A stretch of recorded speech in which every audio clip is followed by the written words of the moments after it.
meditation is essential to a yogic life, also just to a joyful life, a peaceful life, because meditation shows us the truth of who we are. It shows us not outer space, but inner space. And the reason that most of us suffer and bring suffering upon others is because we live in this illusion. We live in the illusion that we are our physical bodies, that we are the size, the shape, the color, that we are our bank accounts, or we are our careers, we are our roles, our positions, our relationships, our popularity. We are the number of followers we have on Facebook. We falsely identify as all of this external stuff. And so we suffer, constantly trying to have more, grab more, push away things. And of course, we bring suffering to others. And meditation also teaches us how not to react. Most of us move through our lives just reacting. Whatever happens, we react in anger, in pain, in frustration. And that just causes more suffering. Meditation shows us how to just be a witness to the happenings in the world and how to choose consciously, mindfully, what to speak, how to act, what to do.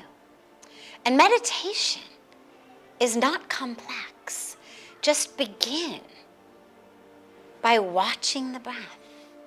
Just close the eyes and watch the breath as it flows in and flows out.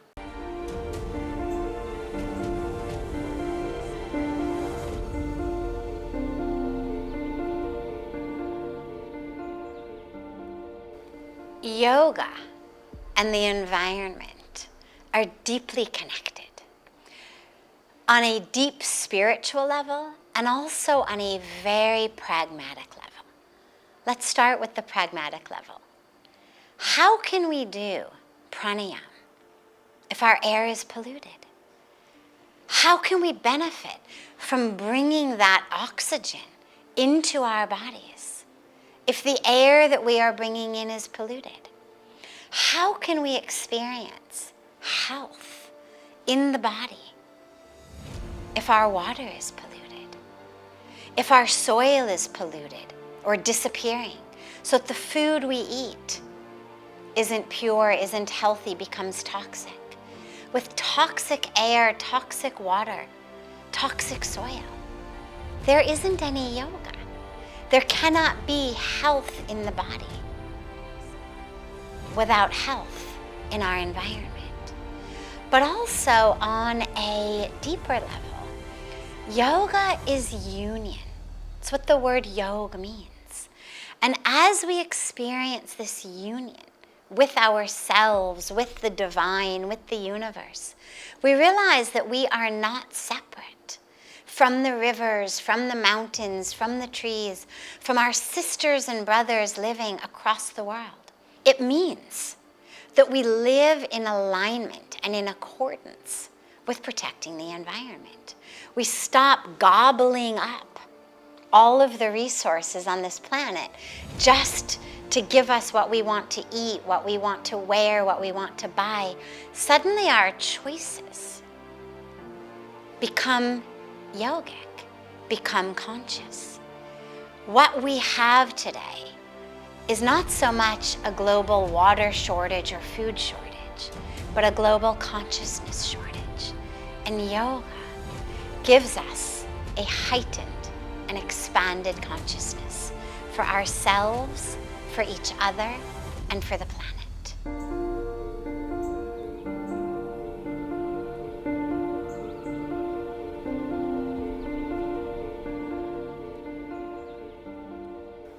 Yoga is the answer to depression because depression is rooted in disconnection.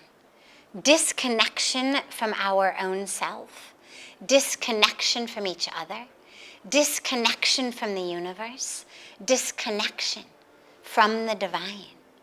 And yoga connects us. Yoga unites us. That's what yoga means, union.